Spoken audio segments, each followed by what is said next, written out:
After Tony had fully recovered from his previous ordeal, he found himself driving home late one night. The road was deserted, and the cold air bit at his skin. Suddenly, he noticed a young woman standing by the side of the road, shivering in the frigid air. The area was remote, with no houses in sight, which made Tony wonder where she had come from. Despite his unease, he stopped the taxi and let the woman in. The woman, who introduced herself as Sonia, was visibly cold. She remained silent throughout the journey, her face pale and her eyes distant.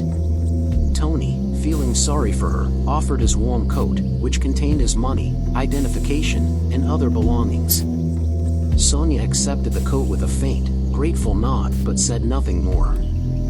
When they finally arrived at her destination, a small house at the end of a long, lonely road, Sonia got out of the car, still wrapped in Tony's coat. She walked towards the house without a word, disappearing into the shadows. Tony, tired from the night's work, drove home, only to realize halfway there that he had forgotten to retrieve his coat. The next day, Tony decided to return to the house to retrieve his belongings. He drove back to the remote area and knocked on the door.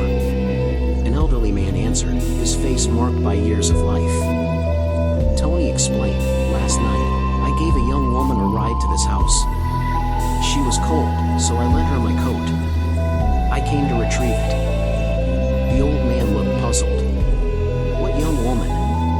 "My wife and I live here alone." Confused, Tony described Sonia in detail. The old man's expression changed, becoming serious and a bit somber. He invited Tony inside and led him to a room where he showed him a photograph.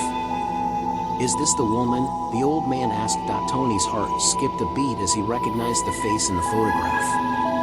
"Yes, that's her," he confirmed. The old man sighed heavily. "That's my daughter, Sonia. She died 20 years ago." Tony felt the blood drain from his face. He stammered, "How is that possible? I just gave her a ride last night." The old man, with sadness in his eyes, said, "I'm afraid you've encountered her spirit. But if you wish, I can take you to her grave." In a state of shock, Tony agreed. The old man led him to a nearby cemetery. There, on Sonia's grave, lay Tony's coat, neatly folded, with all his belongings still inside. The sight left Tony speechless. He took his coat, but the experience left him with a deep sense of unease, as if the boundary between the living and the dead had momentarily blurred on that cold, lonely night.